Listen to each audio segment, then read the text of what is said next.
Julie, how long have you been painting? Oh, well, ever since I was very tiny. And what experience have you had in artwork? Well, I come from Melbourne, and I did a 2-year course in Melbourne of art. We'll have a look at some of these paintings of yours, Julie. Before you begin an abstract, do you have any idea of what the finished product will look like? Well, I have an idea what I hope it's going to look like, but, you know, it's just more or less a design of pleasing colours, you know.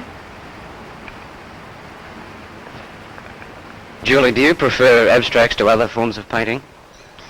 Well, it all depends whereabouts these paintings are, really. You know, it has to be bold and concise if it's to be in a shop. And I do portrait painting and other sorts of painting too. Do you intend to further your career in the art world? Well, yes, competitively, and also mostly for pleasure. I like it very much.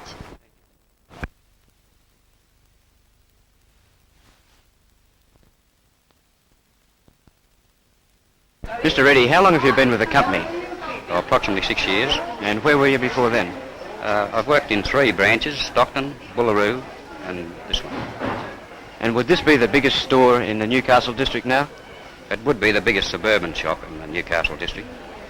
I think most people associate stores of this nature as a place to suit the needs of women shoppers. What have you for men? Oh, we have hardware, electrical goods, plugs, fishing rods, menswear, trousers, sports trousers, suits, sports coats. A good range for the men. Did you assist with the layout, the planning of the store? I was one of several that helped to lay out the shop. And what special amenity would you say there was in the modern planning for the customer? We have a angle parking up on the side of the building for our own customers, and also a car park which would hold 100 vehicles.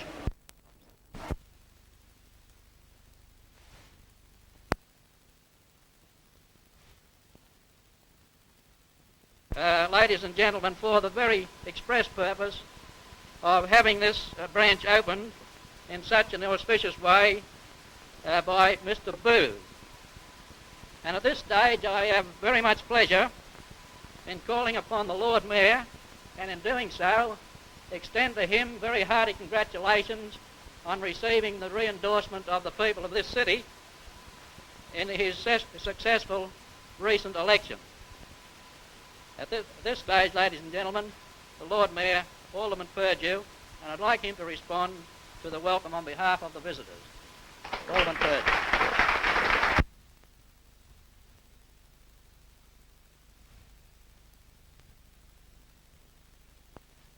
On behalf of the visitors who are here this afternoon, take this early opportunity of extending sincerest and heartiest congratulations to the store on this further very, very worthy addition to their establishments in the Newcastle district. I'm sure that all of you who have inspected these premises, whether it be a cursory glance or a detailed inspection, will agree with me that they are magnificent, that they are typical of the development and progress of this city, and that they will cater in a very splendid way for the needs of Wall's End and surrounding areas. Might I congratulate the Wall's End people on this establishment. It is certainly a wonderful acquisition to the commercial and business premises and the facilities which are being improved so vastly and so rapidly in this western part of the city. I'm sure that this fine building is merely symbolical or typical of the vast development and progress and improvement which is taking place in Newcastle at the present time. It is an indication of the confidence which is held very correctly by the directors of the store on Newcastle's continued progress and advancement. Its spaciousness gives some illustration of the expanse and extent of this city and district, and its very fine embellishment gives, shall we say, some idea of that beauty and grandeur and embellishment which we see progressively in this city.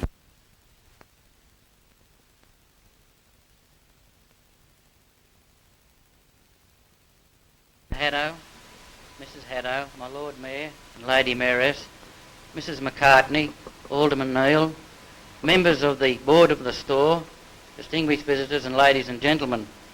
First of all, Mr. Haddo, might I just express my deep gratitude at the invitation which you and the directors of your board extended to me to come here this afternoon and officially open this store. I am sincere in expressing that appreciation because my family have had a very long association with the store, and my late father was president of the CWS for New South Wales for over 40 years, which is more than my span of life at the moment. And I did very much appreciate the gesture, and I felt that it in turn was a reflection in the esteem with which the movement held my late father. May this venture be the forerunner of further expansion, that your faith in Wallsend and in the cooperative movement in this area is fully justified, and that every effort that you have put into bringing the cooperative movement to all the suburbs, it bears fruit. And I have a great deal of pleasure, Mr. Haddo, in declaring this Wallsend store officially open, and have much pleasure in cutting the ribbon. Thank you.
that was the hardest job of the lot, putting the eaves up. And that's like long strips of foot-wide fibro, and hold them up underneath. So I didn't have a slice idea how to do that, so we got ropes. And I put the nails on the guttering with hooks, and then put the ropes up through inside the house, and Jean sat inside the house and pulled the ropes up for me while I was holding them up. And then I found out I couldn't nail into fibro and hardwood upside down, you see. So I thought we'll have to get over that, so I screwed them all in. And I think this is the only place in the country that's got screws in their eaves.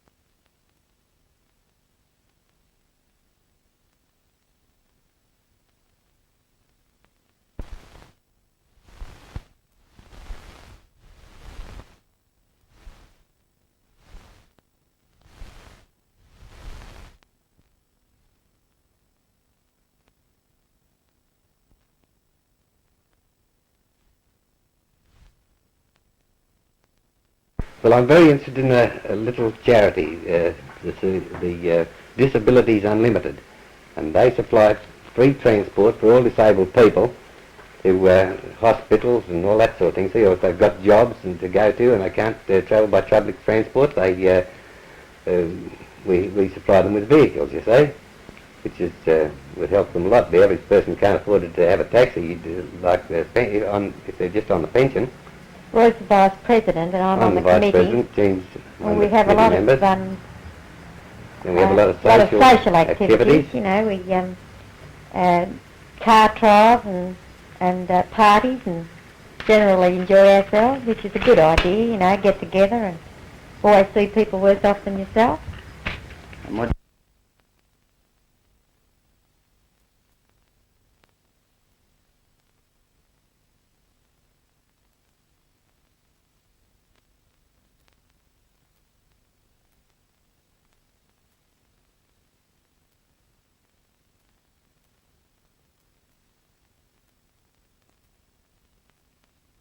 Oh, well, I think that for any blind bloke that wants to amuse himself and do something that'll benefit himself, is to give it a go. Try anything.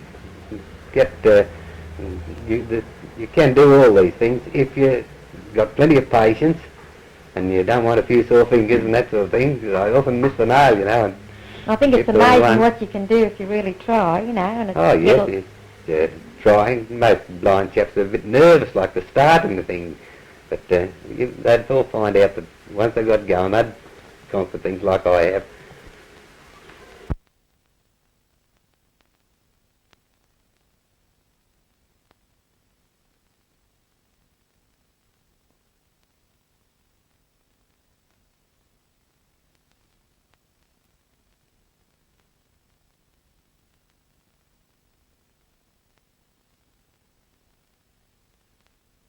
I get on all right. I don't let it worry me now. I used to. The first few years I was blind, I let it worry me and got me down a bit. But I find that I might have another 20 or 30 years to go yet, and I've got to put up with it, so I'll make the best of it.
Sir Alistair, what in your view is the significance of the Hunter Valley Research Foundation to this area?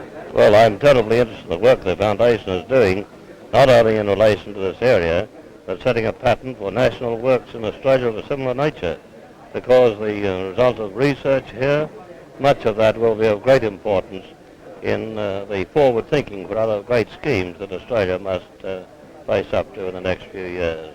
Is there anything similar elsewhere in Australia?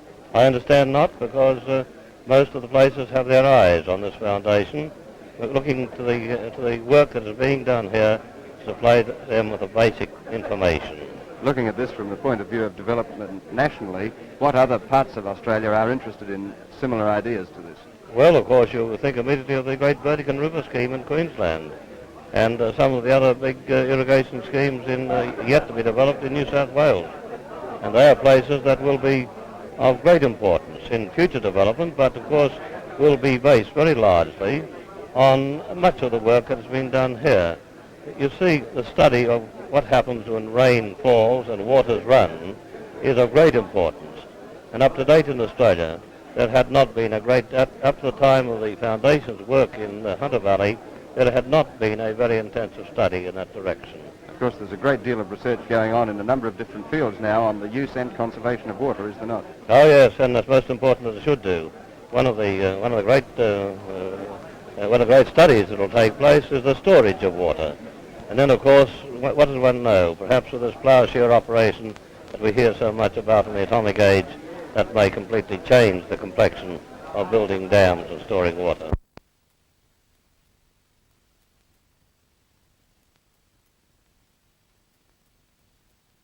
So what exactly is the significance of the Hunter Valley Research Foundation in the eyes of the state government? Well, first of all, I think it's a magnificent concept.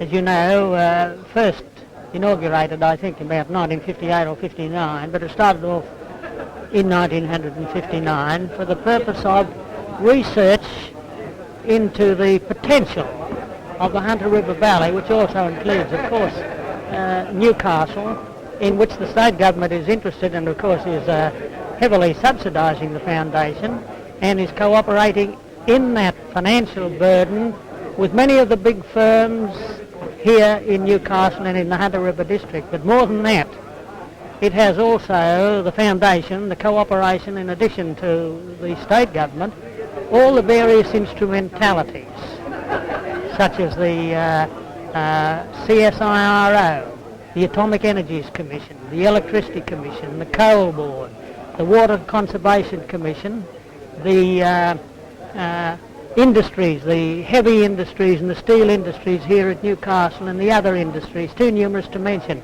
The universities of Sydney, New South Wales University, I think Armidale too, I'm pretty well certain, and also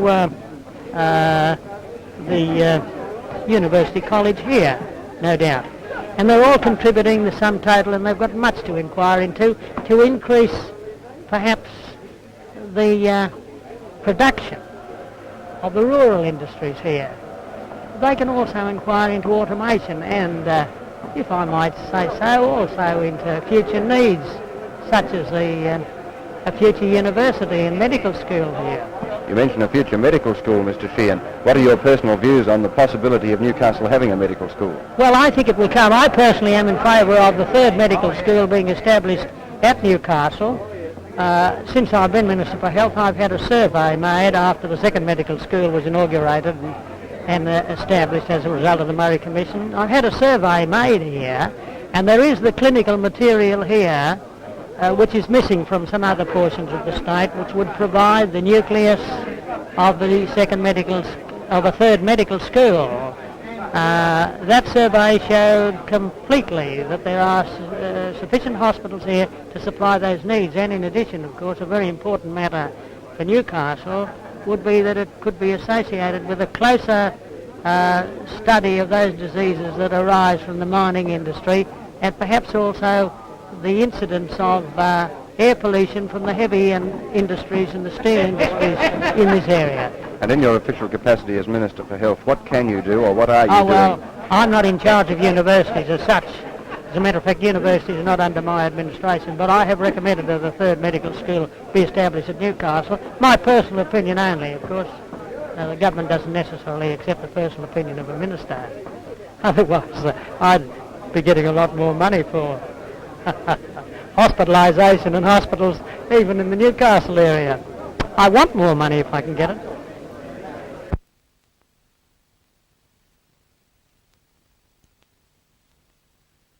I want to tell the gathering something about the ways in which nuclear energy might be used in places like the Hunter River Valley to do the things that at the present moment one wants to do but are too expensive and too difficult to do, like water conservation, building dams, building harbours, and also, of course, providing industrial power. And there will be practical uses for nuclear energy in this way then? Oh, very much so. And when can we expect to see this change in power source becoming of practical use?